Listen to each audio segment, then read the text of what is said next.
Today it snowed. A lot, actually. We picked up the children from school and drove to our driveway. The children want to play in the 6+ inches of snow outside. That means I have to help them put on their snow gear. Claire was fairly easy. I readjust her boots. Jane is next. With most of her snow gear on, I just need to zip. Ollie is done, and I fix Jane's glove. Nicholas is next. He lays like a dead fish as I try to pull up his bibs. Claire asks me to zip up her coat again. I'm laughing, this time in frustration. The cold hurts my burned skin and makes me feel achy. I start dinner. 5 minutes pass. Everyone is back. My imagination sees you like on August 16th, 2008, my husband and I were in an airplane crash. I was in a coma for 3 months. We both survived. I am Stephanie Nielsen, and I am not my body. I loved you from the start, in every single way.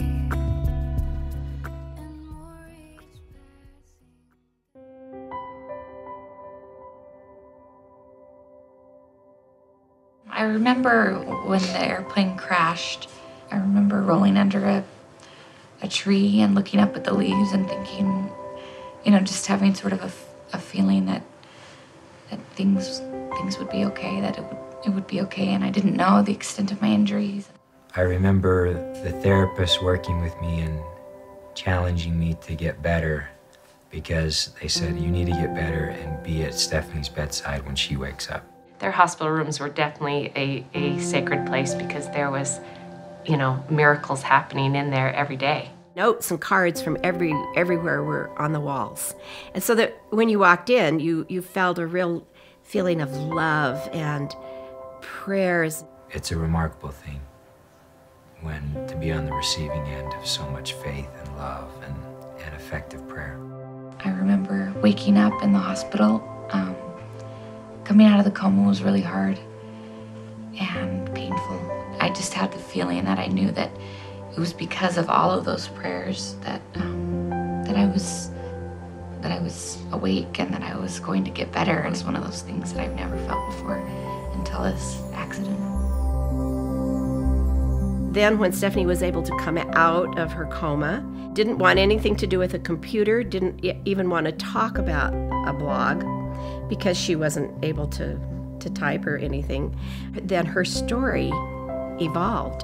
I first started my blog in 2005, and I was living in New Jersey. I think it all started with Elder Ballard's talk that he gave about the internet and how we can use it to good use, and it sort of set the scene for, what I really wanted to do with the blog. It's been good. It's been sort of therapy for me to write my feelings and what I'm going through and the pain, and it's Jesus Christ that has inspired me to do certain things and have given me the ideas to do things, and so none of it is me. I don't take any of the credit. I know that I'm just doing what I'm told. I just do it. I pray, and then I get answers, and then I do it. Today I woke up to rain. I got up and did the routine, breakfast, making lunches, trying really hard to do my girls' hair. I was in the laundry room folding clothes, and I went to the closet, touching all the clothes. A wave of emotion took me over for a few minutes. I missed me again. I mourned for that woman again. I felt that familiar sadness. But then it was followed by a beautiful spiritual confirmation that this is my new life. It is good. It is oh so good. And then I felt I should bring home me, because it is still me, and those clothes will still fit.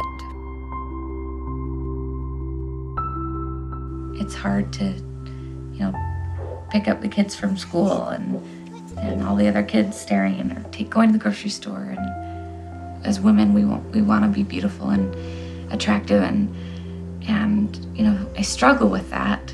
But I also know that it's not everything. I'm just grateful that I'm here on this earth, and I have the opportunity to be a mother and do the things that I love and enjoy. And I don't know, I view my role now as more divine. It's something more, not just a mother who wakes up and makes her kids food, and it's a mother who enriches and teaches about the gospel of Jesus Christ, but it's a privilege, and I see it more as a privilege than anything. To me, beauty and motherhood are one. They're the same thing. There is a plan for us, and it's a plan that will ultimately give us the greatest joy and happiness that we will ever experience. And it is only possible through Jesus Christ. And I am grateful for this trial, and it's a blessing, even though it's hard and it's challenging, and it will be for a while.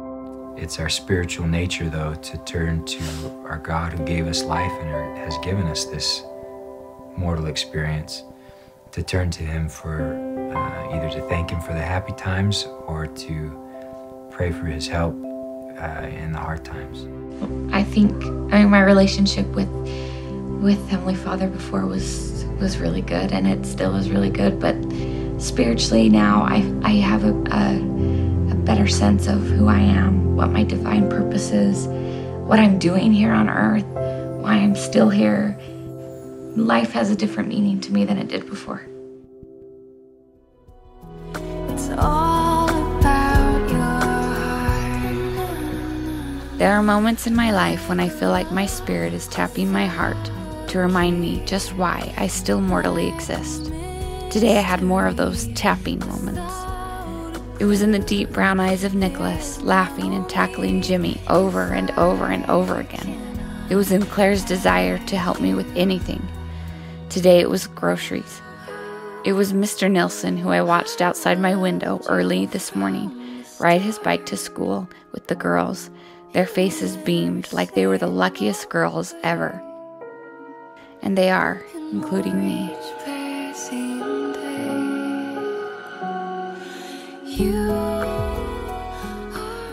When suffering, we may in fact be nearer to God than we've ever been in our entire lives. That knowledge can turn every such situation into a would-be temple. Regarding our earthly journey, the Lord has promised, "I will go before your face. I will be on your right hand and on your left. My spirit shall be in your hearts, and mine angels round about you to bear you up." That is an everlasting declaration of God's love and care for us, including and perhaps especially in times of trouble.